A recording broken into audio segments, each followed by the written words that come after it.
Kenapa ya penderita diabetes kurus-kurus dan susah banget gemuk? Halo teman-teman semuanya, siapa di sini para penderita diabetes yang mungkin sekarang lagi stres karena gulanya udah tinggi, terus berat badan turun drastis, abis itu mau naikinnya susahnya luar biasa. Iya teman-teman semuanya. Jadi cerita ini juga dialami oleh ibu aku yang dimana beliau adalah penderita diabetes juga dengan gula darah di angka 400. Dan dalam jangka waktu 6 bulan beliau kehilangan 15 kg berat badannya karena gula yang terlalu tinggi di dalam tubuhnya. Nah, ketika konsultasi pun, bahkan beliau pun yang tadinya punya gula aja, ternyata punya yang namanya darah tinggi. Karena apa? Stres mikirin, setiap ketemu orang pasti ditanya, kok sekarang kurus, kok sekarang jadi kelihatan kempong, dan lain sebagainya.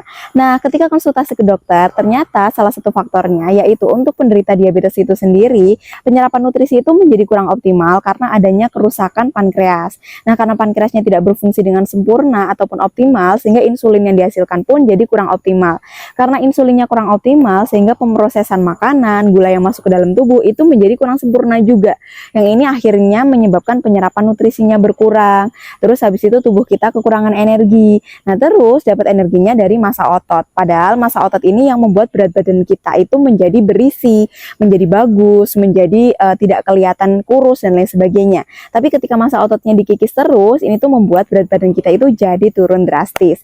Nah, dari situ akhirnya ibu aku tuh udah bingung banget. Padahal beliau sudah direkomendasikan pakai obat generik, sudah jaga pola makan, sudah ini, sudah itu, tapi gulanya masih tetap di angka 280-an, sehingga mau naikin berat badan pun juga susah juga. Sampai akhirnya beliau tuh direkomendasikan sama saudara untuk benar-benar coba deh fokus untuk perbaikan pankreasnya. Sehingga kalau pankreasnya diperbaiki, nanti pengennya optimalnya adalah kalau pankreasnya sudah oke, itu nantinya tubuhnya itu bisa memproduksi insulin dengan sempurna lagi, sehingga penyerapan nutrisinya itu menjadi lebih bagus. Dan pada waktu itu awalnya ibu aku, aduh kayaknya cukup deh untuk pakai obat generik dan jaga pola makan aja. Sampai akhirnya ya udah, kita sebagai anak, aku dan kakak aku ya udah maksalah, coba deh untuk dicoba, siapa tahu nantinya cocok. Nah, ternyata ketika ibu aku 10 hari konsumsi, itu yang tadinya setiap malam beliau tuh susah banget untuk tidur, selalu begadang karena kakinya itu sering banget ngerasain panas yang berlebihan, bener-bener panas banget yang kadang menjalar sampai betis, itu tuh udah nggak terlalu dirasakan. Jadi ibu aku bisa tidur nyenyak. Akhirnya dilanjut konsumsi, dan bener aja di 1 bulan pertama gulanya itu bisa turun di angka 230.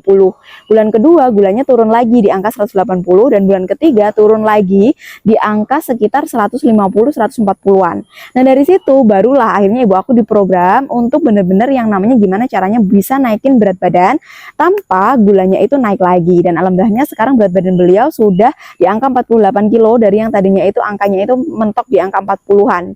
Jadi sekarang udah bisa normal lagi, udah bahkan gula darahnya pun juga sudah remisi di angka 130-an sampai 140-an berkat fokus perbaikan pankreas dan mendetoks